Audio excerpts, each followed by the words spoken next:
All right, everybody, welcome to this episode of On Location with Sean and Marco, except Sean is not here. This is not Sean, pretty sure. This is Geoff White. It's not Sean, yeah. And we are going to have a great conversation about the many things that you do. I don't know if I should refer to you as a podcaster, investigative journalist, speaker. What do you prefer? I use them all, but I guess journalist is the shorthand for all of it. Yeah. All right. So we had the opportunity to talk another time, was for your first book. That's right, yeah. Crime.com, if I remember well. And that actually, you can explain me if I got that right, it turned into a podcast on the BBC. Exactly right, yeah. So one of the chapters of crime.com was about North Korea and how North Korea, of all places, became a computer hacking superpower. So of all places? Of all places. Well, most people don't have the internet in North Korea.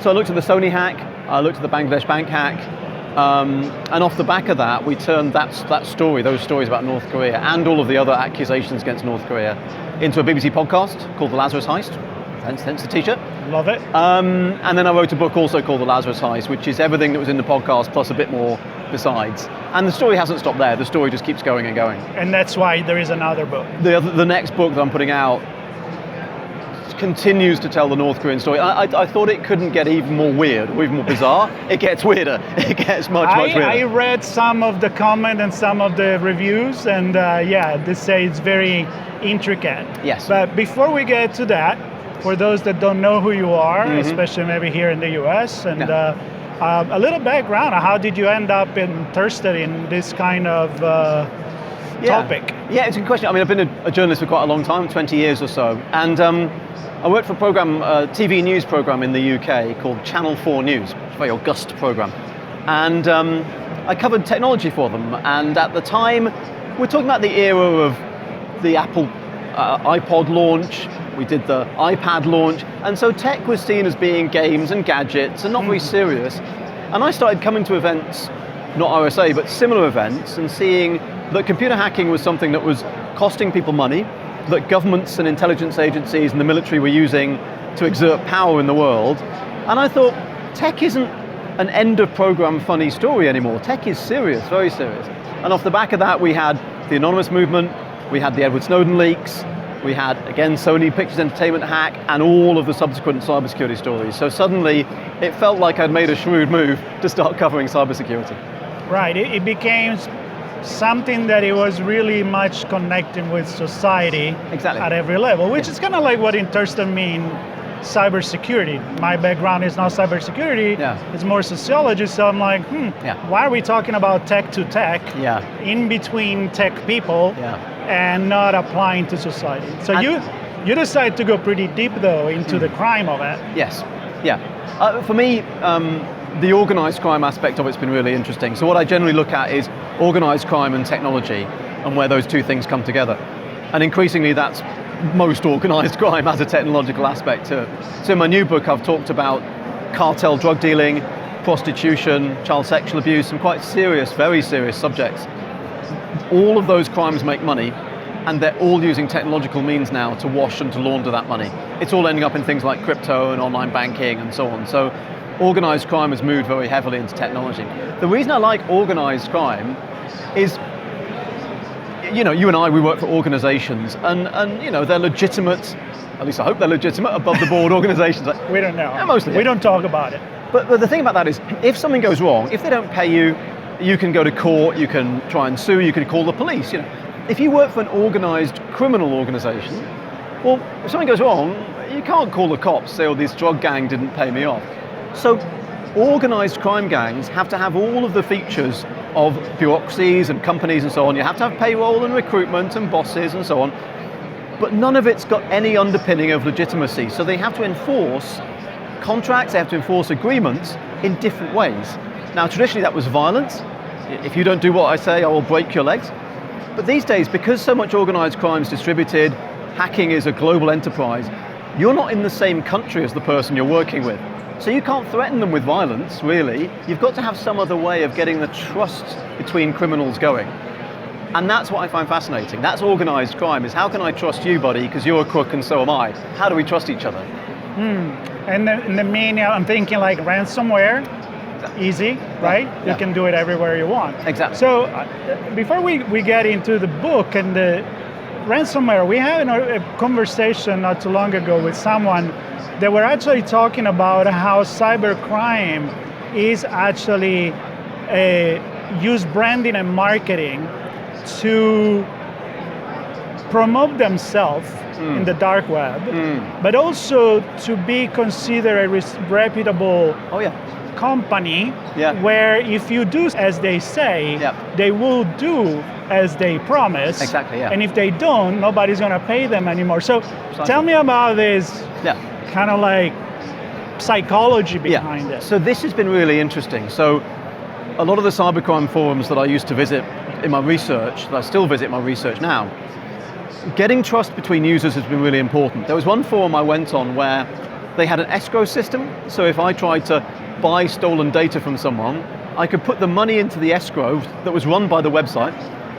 And once I received the stolen data, then the website would release the money to the seller.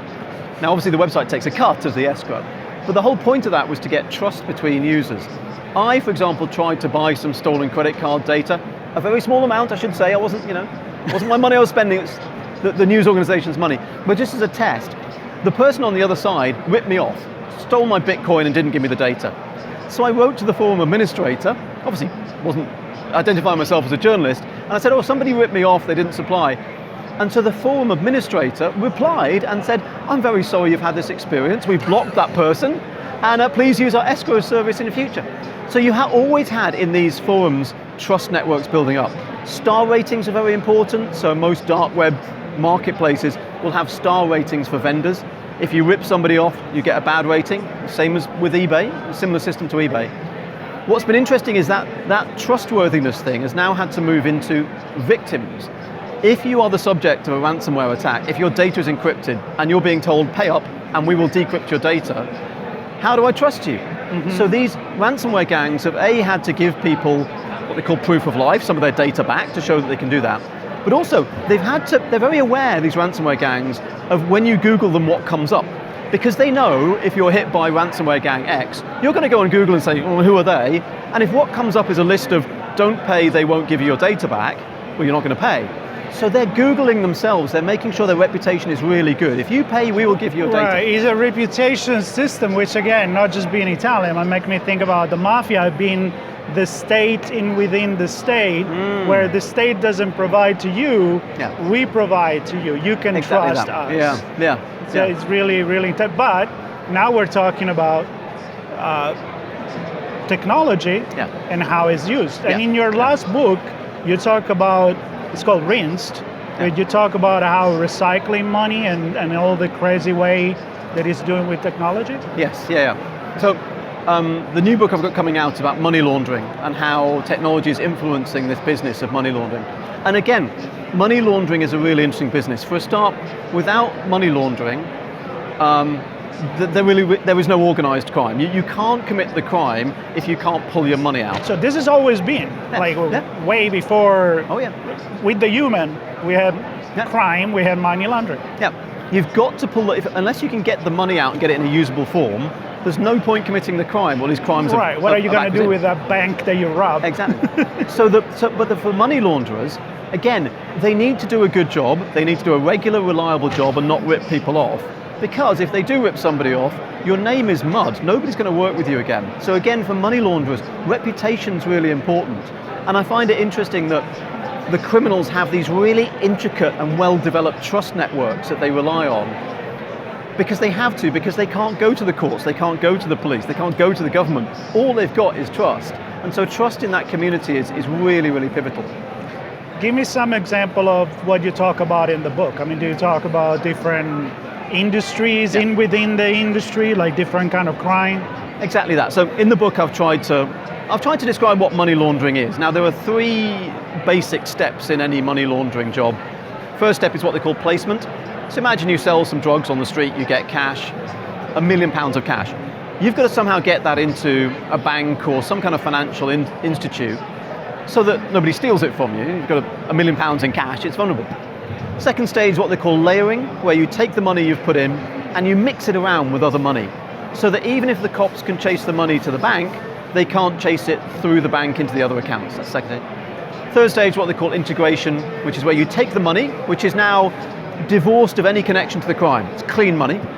And what you do is you try and buy things with it. You might invest it in some art or a nice apartment or a lovely car. You know, you get to enjoy your money. So I've described each of those stages in the book, and then I've described how technology is changing each of those steps. And I've looked at things like cartel drug dealing. I've looked at things like prostitution gangs who use that sort of methodology, child sexual abuse gangs also using it.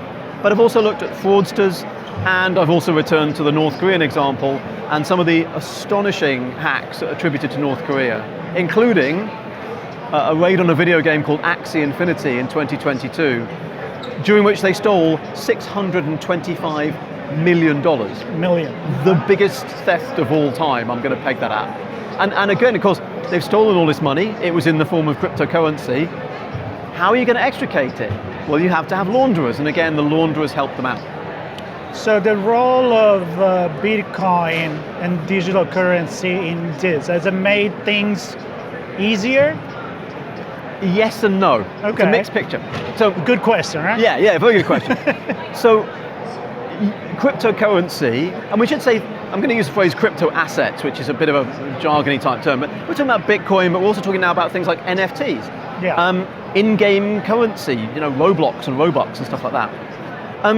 The problem with all of that, the advantages are it's very quick to move around, you can move it internationally, it's instant transfers without having to use a bank. Great. The problem is those crypto assets, the Bitcoins, etc., move across blockchain technology, so the ledger is public. So when I send you a Bitcoin, it's public. So on the one hand, that is a bad idea for criminals because you can see where the money moves and you can track it.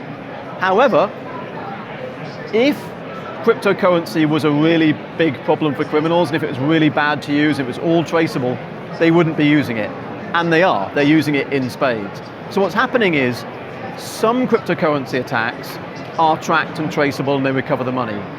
But a whole bunch of cryptocurrency attacks, they never get back the money. The two examples that are perfect are the hack on Colonial Pipeline in the US, huge oil and gas company. Now they paid, I think it was $4 million in ransom, and the US government got involved because it's critical national infrastructure. They managed to claw back quite a lot of that money. A few months later, another company called JBS Meat, a big meat supplier, they get hacked, they pay $11 million ransom, it's never seen again. So it's not the case that all Bitcoin and crypto is traceable and you get it all back. Absolutely not. Those two cases show you the two extremes really of what can happen.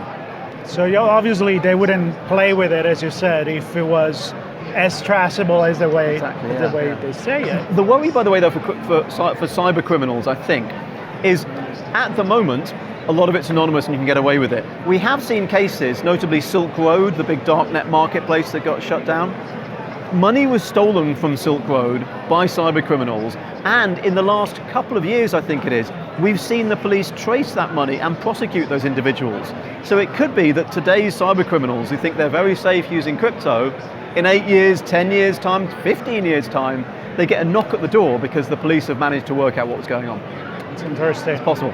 So this is what I'm thinking, like we are at a cybersecurity event, one of the largest, if not the largest of the world. And we talk about innovation and how competition bring innovation, but also there is the never-ending battle between good and evil. Right? There's the bad guys, they're going to use AI to do the bad things that they do, and they're very innovative. And that innovation will fire the good guys, most of the people here, I'm assuming, to make the next step. So I'm wondering, so the cybercrime that you look at and the money laundering, or the first book where you look at other kind of cybercrime, do you see it as I'm being provocative here, as a good evil, like a needed evil in society to kind of progress? And I don't know, I'm going philosophical here. It's interesting. There is an argument that a lot of technological developments happen during times of war, and whilst we don't like war, it does, lots of inventions that we get come about as part of war. Look, no, I would. there has never been a society without crime, right? As soon as people had possessions, somebody else wanted the possessions. There will never be a society without crime. A friend of mine, a contact of mine, is a gardener, and he always says, if you're a good gardener, you know you'll never have a garden without any weeds in it. So you can never get rid of all the weeds, but if you don't try, you end up with just overrun with weeds. So that's the idea, is what's an acceptable level of cybercrime? Right. What I will say is interesting is that you talk about cybercriminals using AI. There are, as we've heard at this conference, there are signs and evidence that is happening. What I will say is this: the cybercriminals have what I would call the attacker's dividend. And the attacker's dividend is simply this, that if you have great defenses, do I need fantastic weapons to attack you? No. I just need to know where the holes in your defenses are. Right, yeah. So for example, again, going back to money laundering, which is the subject of the new book, there are artificial intelligence tools that can spot suspicious transactions. So if I'm trying to launder money and I try and launder more than, let's say, $10,000, the alarm triggers and my account gets blocked or whatever. Now, as an attacker, do I need to develop an AI system that gets around that? No. All I need to do is make sure my transactions are $9,999. As long as I know what your AI system is spotting, I can slip in under the radar. You're playing the algorithm. Exactly. And that's my worry, is that the more technology, the more AI we put in, the more the attackers will think, well, yeah, I see what your AI is doing, and I'll just go in around the side, which is what hackers do. It's an adversarial battle. Yeah. All right, so we're running out of time here. I would like to know the question that I usually ask to any author of a book. Who did you have in mind when you wrote the book? Now, they normally said, this book is for everybody. Yeah, I understand that. I already know that. But when you were writing, like, were you thinking more practitioners, everyday people? The person I always have in mind when I write the book, when I actually come to writing it and writing the sentences and putting those words together and the words on the page, is my mum. Okay. My mum should be able to read every one of my books and understand everything that's in there. Nice. Now, I will say this to my mum: she does read my books and she does try. She doesn't necessarily remember it all, but if I say to her, did you understand it? She says, yes, I understood it. However, that's the pat answer. The real answer is that every author who's writing a book needs to identify their core markets. Every author wants their book to just, fly off the shelves like J.K. Rowling or whatever.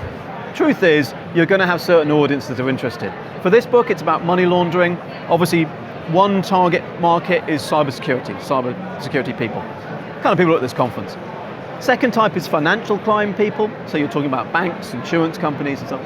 And the third group is cryptocurrency people. So again, anybody who's into not just Bitcoin, but other things like NFTs and so on. So for me, those were the three sort of target markets, if you like, that I think might be interesting. And I would say that if you made it understandable, it's for everybody that is interested in learning a little bit more about what this entire system is. Yeah. So. I mean, what I found interesting when I thought about doing a book about money laundering was it's quite similar to cybercrime and cybersecurity. The general public, they know money laundering's there, they want to understand it. They've seen Ozark, for example, that great TV series, but it's complicated and it's dry and it's geeky. So I wanted to do for money laundering what I've done for cybercrime, which is to explain it in a way that's dramatic and powerful and has victims and villains, and give people a sort of soft, juicy way to get into this subject. So I hope what I've done with Rinse, the new book, does for money laundering what I've tried to do for cybersecurity as an industry. Well, that's great. Good luck with that. Thank you. I'm going to listen to your podcast as well, because I've been staring at your t-shirt the whole time. Available. Advertising works. Wherever you get your podcasts. I love that. Awesome. Jeff, thank you so much for stopping by. Thank you. And hopefully we'll see each other in London not too long from now. Sounds good. Fantastic. All right. Good to see you. Take care. Cheers. Thank you, everybody. We're done here.